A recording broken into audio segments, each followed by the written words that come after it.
In this episode, we have a very special guest, Frank Bandura, which is a very experienced CFO in the hospitality and restaurant industry, and he has extended experience in how to navigate stormy waters with brands like Gaucho and CAU recently. He gives his views on where he sees the industry and some top financial tips how to improve the chances for surviving short and long term. Thanks to our amazing partner Jason from HGEM, Simon from Tahola, and Nick from Vita Mojo, who's making this possible. Tune in, grab pen and paper. There are some real great approaches you can implement straight away. Thank you for joining us today in this special edition podcast episode. We are saying the 18th of March 2020, and our beloved hospitality and restaurant industry has ended in a, I would call it a not perfect storm, but a big shitstorm. And it's all due to the coronavirus, and like the rest of society. And there's a lot of uncertainty, and leaders has to deal with relatively big challenges and potentially mass redundancy within the industry.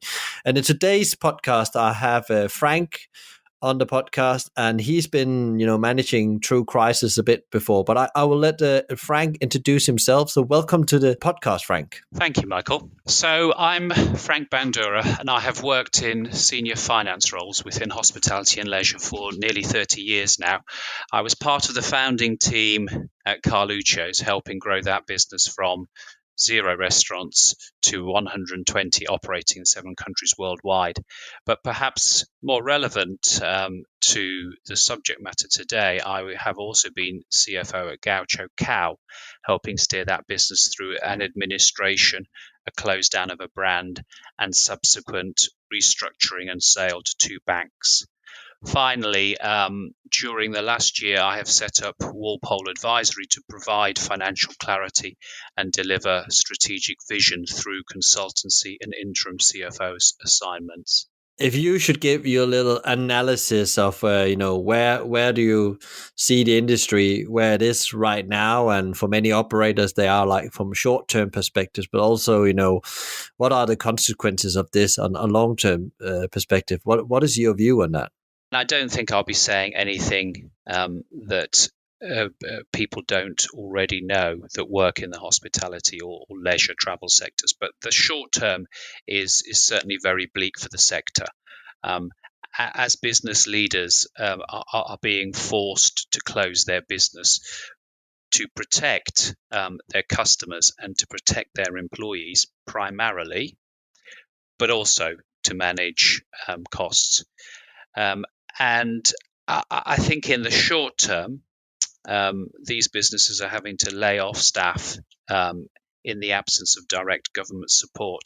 So all of these things point to a very bleak picture and a really difficult time. Nobody wants to be in the position of having to tell loyal and hardworking staff that they no longer have a role, or that they have to do the same role but at much less money. So I think that the short term is pretty difficult. What are the consequences of all this? People are talking today on yesterday evening on social media about 1 million jobs very quickly, and even more severe things, because hospitality, as we both know, is a very cash depending business. So no sales, very difficult to survive in a way. Well, look, longer term. And at the moment, nobody knows what longer term means, but longer term, in several months' time, I have no doubt that hospitality, the hospitality sector, will bounce back. But how strongly and how many companies are able to do so will depend on the next few days and the extent of government support. So whilst the package that was revealed yesterday does go some way to help the UK economy, in my opinion, it doesn't go far enough. And I also read UK hospitality's forecast of 1 million job losses in the next 24 hours unless the government comes up with a comprehensive package.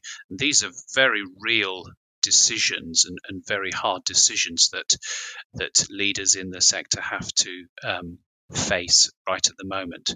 But fundamentally, we are creatures that like social interaction, and the hospitality sector will bounce back. But as I say, there is a real there has to be a real focus from government on supporting this sector and the wider economy in a way that it hasn't done so far. So, what if from your personal view, what do you think is needed beside the package yesterday? Is it support for unemployment in principle, or making sure that people has some kind of support to their salaries in these coming months where nothing is going to happen potentially, maybe 2 to 3 months, maybe 4 months, where we can't go out while the virus is hanging out there in the air? Look, I mean, I think the principle yesterday of providing 330 billion of lending is really good. I mean, that's a significant amount of money by anybody's imagination. But the difficulty for many businesses in hospitality and many business owners is that this is a loan, and that means money that's going to have to be paid back. And so, and this is being offered at a time when income is very, very insecure and very uncertain. So that's the real issue, and that's why there is a need to do something much more than that. And I think it has to be directly aimed at employees. I think you're from Denmark, aren't you, Michael? Yeah, that's correctly remembered. Yeah, I do. Yeah. So I think it has to be along those lines, where the Danish government has said that anybody that's laid off as a result of the virus receives 75% of their salary or their wages for a period of time. For 3 or 4 months. I think it's got to be something like that directly supports employees that are laid off or made redundant, because at the moment that is, whilst the government have said that is something they're thinking about, at the moment we're in the dark over that, and it's down to employers to support their teams and their employees financially as well as psychologically. Yeah, as you speak, I'm just checking actually the news to see if something had come out. But there's nothing out yet, as I can see on the news channels with anything from the schools has been shut. That's in Wales and Scotland from Friday. So that's the only thing. So there's been nothing being out yet. So we have the Bank of England boss saying don't fire people. But that's very difficult when it comes to the industry we are talking about, because I get it's just impossible if you don't have the backing from any assurance. You need to do what you need to do, I guess, in a way. Yes. Well, and you have there's an economic reality to it. Nobody has unlimited resources, and because we don't know how long we're in this for, it's virtually impossible to know the financial liabilities that will be incurred. I also think the government should be looking at something quite simple, like a tax payment holiday. That's because that directly puts money into employees and employers' pockets. I think in terms of protecting the wider industry, I would have liked to have seen something that stops landlords being able to exercise lease forfeiture for non-payment of rent.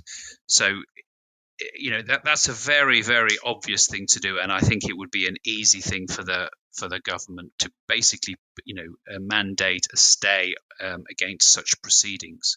But yeah, because again, I don't know, and I don't know enough about it. But I from a logical mind, as from what you were saying as well, is that it's easier to save the landlords in principle for a period of time and give them some backing, and it is like trying to save whole sectors or industries, which is always a harder thing in a way, if you can give them some relief in some way. any other things you think the government is missing, should be aware of, should be doing specifically maybe for the hospitality sector, but maybe for the high street, we could say, because that's also important, because they all dependent on each other. I think it's this comprehensive package of measures. I think the other thing that, to my mind, that hasn't been good enough, and I do understand obviously that we are dealing with unprecedented times, but I don't think the way that the government has been communicating over this the virus, it has been good enough. It's felt, for me as a person just following the various news channels, it's felt very disjointed. So when communication has been made, very often it's just resulted in lots and lots and lots of more questions that remain unanswered, and you have to wait. It's a bit like a soap opera almost. You have to wait for the next installment the next day to get an answer to a question. And as I say, I'm trying to be understanding and show some sort of understanding for the situation that we find ourselves in.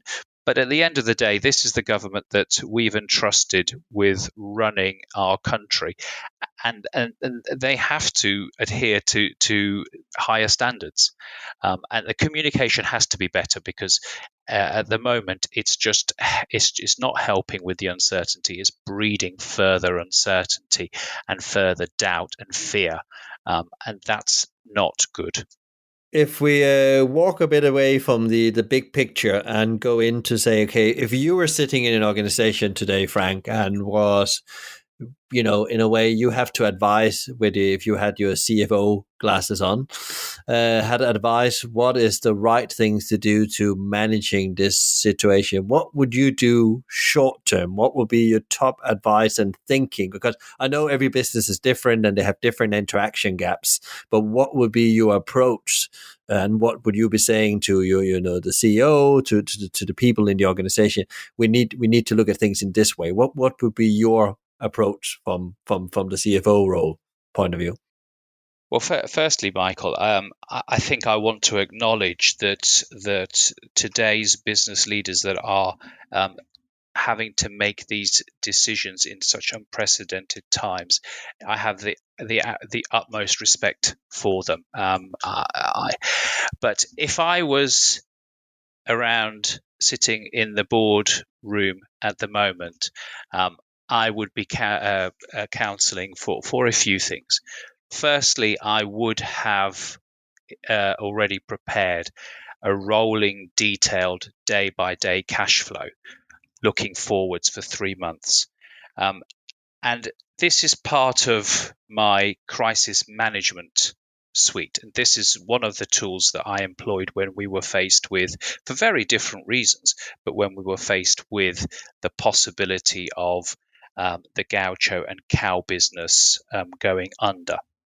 So the detailed day-by-day cash flow is a crucial tool, and that's updated, as the name suggests, every single day, and it's down to quite a lot of detail. So you're actually looking at every single item of expenditure and making a decision as to whether you should do that.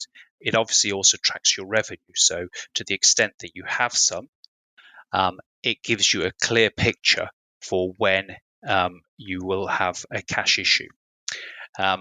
So that's my central tool. I'm looking at that. I'm talking to the board and I'm saying, look, I think we've got enough cash to survive for a week, for a few days, for 2 weeks, for 3 weeks, for 4 weeks. And this is what we need to do in that situation. I think I'm also sitting and there and encouraging, and I'd like to think that it wouldn't be down to me, but communication is absolutely key in this. Once again, when we were going through this situation with the Gaucho and CAU business, we our strategy was to almost over communicate so that employees felt involved in the process, even if the outcome wasn't a pleasant one and that nobody wanted to end up where we ended up. it was still very important to let people know that we were thinking about them, that we were properly trying to do the very best for them.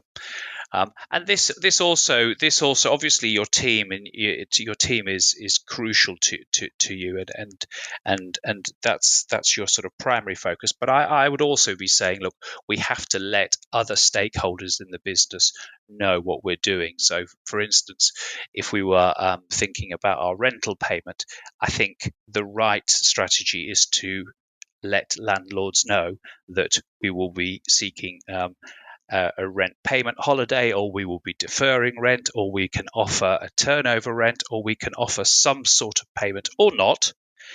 But I think it's right to communicate.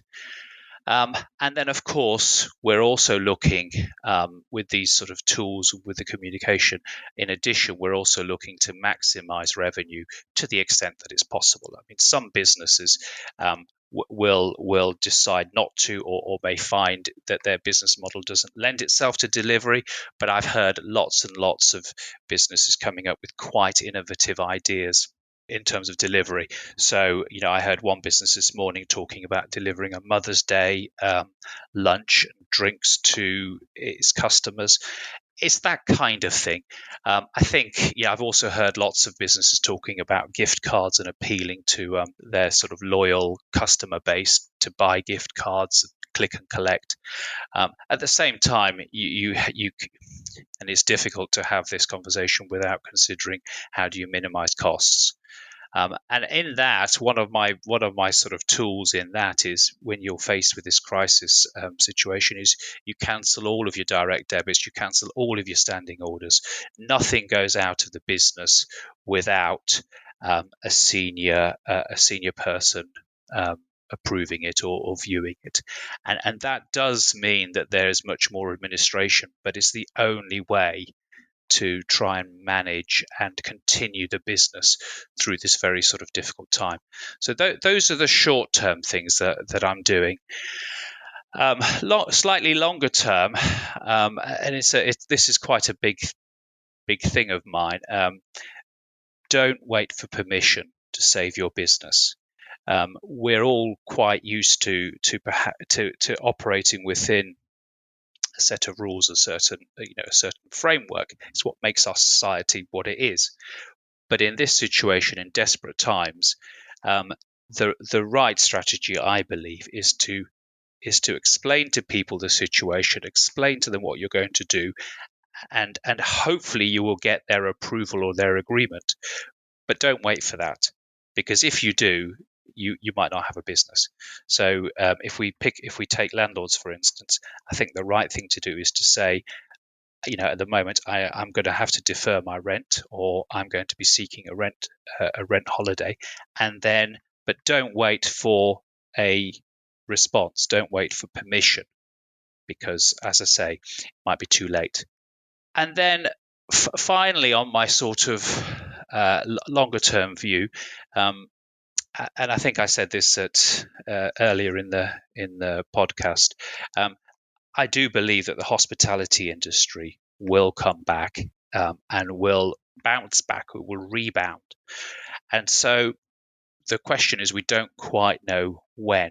So it is right to begin to plan for the rebound, so that operators are ready for when that moment comes, that they will be ready to take full advantage. So this is the time to consider the business model, to consider whether that's still appropriate going forward, whether there need to be changes to it. It's the time to think about, to the extent that people have been kept on the payroll, it's time to think about the structure and the number of people, but also which people you want in the business going forward. It's time to think about, and this really fits into the business model, but it's time to think about the locations that you want to be operating in. Maybe this is the time to when you review your portfolio, you think, well, actually, we need to do something about that particular location. But whatever it is, I'm not trying to be too prescriptive. Whatever it is, it's about planning for the future and planning for success, because that is the right thing to do at this stage of the cycle. That's very important. Even in the darkest hour, you need to see what you can use that for when you have found a way to keep the doors open or the business going. So you know that potentially we're there on the other side. What is it that we actually need then to do with our business to become a success again? I think that's a very important question, which is probably not an easy answer right now, but it's something starting to work on that when you have managed the immediately situation. I can totally see that it's important, because else everything goes to a hole, because nothing's going to be in at the same way after this. I think we are within a paradigm shift in general in society. This will ask a lot of questions afterwards that has to be answered, or new ways to deal with those questions in a way. And I think it's, look, and I totally agree with you, Michael. It's not something that you start focusing on today, but it's something you have in the back of your mind, and it's something that will change and evolve as we get to know much more about the situation. We get to know much more about the virus, and we get to know much more about what the likely outcome might be. So it's something to focus on, but obviously I'm not suggesting for a minute that should be something that operators focus on today. No, I didn't. Also, I think it's about what you as a leadership team start already doing, maybe in 2 weeks' time. Yeah, exactly right. Yeah. Like anyone else, we're all in the same boat. We're all in the storm. And how are you keeping sane in all this? Because it's always interesting to hear how people are managing this, because people have different things to do. How do you, deal with all this, because it impacts everyone. Everybody is a part of this. What is your top 3 advice to keep sanity as an individual in all this? Well, I'll tell you a few things, Michael. I mean, the first thing that I do, and I've done this when I've been in sort of when I faced similar crises. So, for instance, when we were going through the financial crisis in 2008, and you might not be surprised to hear this because of what I do, but I like data, I like information. So I spend probably too much of my time, but I spend a lot of my time making sure that I'm really up to date with what's happening in the country, what the government are saying, what other news stories that from other parts of the world that inform me and help to inform me in what's going on, and I guess it's a way of trying to get a tiny bit of control in a situation that is completely unprecedented. So that's the way I personally deal with it. I've also been offering my support to friends and colleagues that are in the sector. So to the extent that I can, I mean, I don't have obviously I don't have a crystal ball, but I'm there and I talk to people regularly and just offer myself as a sounding board. It helps. I feel it helps me to feel sort of useful. And I'm also pleased. I take comfort from the fact that my family is safe and so far unscathed, and that I'm here and I'm able to support them as far as possible. So those are kind of my 3 things that are probably keeping me going. I think the other thing I would say, and I'm sorry, Michael, this is 4 now. Yeah. I think the other thing that does give me quite a lot of comfort is that one of the things that I absolutely love about being in this sector, it's how friendly and supportive it is. So it really feels like we are all in this together, and whoever I speak to, I just feel as if that no matter how bad it is for me or for friends of mine, it's happening to lots of people, and there is a tremendous community feel and tremendous support from colleagues in the hospitality industry. I think that's really important. Don't feel as if you're fighting this on your own. I would totally agree with you, because I also been on the phone over the last week or two with people, and it's just like everybody is pitching in or sharing. Did you know you could do this? Have you Yeah, thought about yeah, this? And I think, and that's also what we're trying to do with these podcasts, is to share some of these thoughts from people that is very engaged in the community, because we can all use these ideas, and maybe some of them fits really well and others don't. But it's like, again, you're not alone, and it's an industry that actually comes together when it's needed. You can feel that, and you can definitely see that everybody is trying their best, both putting a bit of pressure on government, but also trying to share good ideas across social media and so on. If you should get some concrete example where operators can go for help and support, is there anywhere where you think that it's relevant for operators right now, to go and look for that? I think really sort of following on from my point there, that because there's such a strong community, I would say this is the time not to sort of hide away, but this is the time to reach out to your network, as you've just said, is to talk to people that you know, and that can be enormously supportive and comforting. I also think that the work that UK hospitality led by Kate Nichols is doing is tremendous, and I I think agree. she's fighting night and day with the various government bodies and legislators to try and get the best deal for this sector, and I think there's a whole support network from her organization that I would encourage operators to turn to, particularly if the questions become more technical.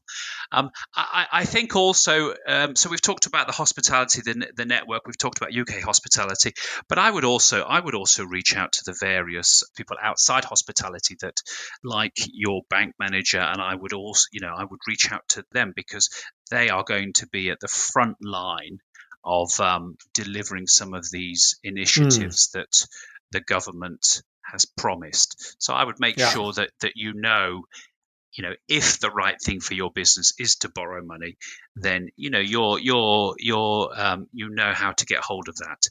You know who to speak to, and you're first in line, if you see what I mean. Oh yeah. Oh yeah. You definitely know the process in a way. Exactly. Yes. Yeah, because one thing is to release the funds. I think there's a big question about how quickly can I get these funds, and you can only. It's a circle of influence. Try to influence as all the things you can, and then you can't do any more, and then you have to relax around that. Yeah. If people want to know a bit more about you, Frank, where can they find you? I guess there's a LinkedIn, and yes. Do you have a website or anything? I don't. I do most of my sort of work through LinkedIn or through Twitter. So it's It's at Frank Bandura, and it's Frank Bandura on LinkedIn. I do most of my work there, and I'd be very happy to talk or to help in any way that I can if somebody wanted to reach out to me. Good. Well, Frank, that has been absolutely amazing. I'm sure there is some people out there that will take some of these nuggets and be very useful, especially the short-term things about the daily cash flow model. I can only agree. I'm involved in a couple of businesses. That's exactly what we have done as well, and trying to do, managing every penny, I would say. And then also thinking about, how do you actually communicate with the staff on a regular basis, and then having an honest conversation with your primarily stakeholders as quick as possible. I think it's great advice. I don't know if I missed any of those, but that was like on top of our mind from what I can remember from our conversation. No, absolutely. No, I think that's right. But as I say, I think this is also about survival. So, don't wait for permission to save your business. Good, Frank. Thank you so much for coming on the podcast and spending your valuable time here. I send you and everybody around you the power and energy to get through this, and I'm sure we're gonna catch up in the near future as well. Thank you, Michael. Thank you for asking me. Thank you so much, Frank. That was some really solid top advice on how to manage the short-term crisis, and also how to plan for the future. Remember, if you want some help, please reach out to Frank via Twitter. at Frank Bandura, or LinkedIn also Frank Bandura. So please share this podcast to other industry people so they can get some great insight and advice as well. If you like more of this, please subscribe to one of our channels. More to come very soon. If you have not signed up to the newsletter, go to experience101.live and sign up today. Thanks to HGEM, Tahola and Vita Mojo for supporting us get this out to more movers, shakers and Mavericks. Together we can overcome this. Thanks for listening and be kind out there. We need more help, call the whole town. Now let's try and get this thing off the ground. All in together, let's gather round. We're gonna try and get this thing off the ground.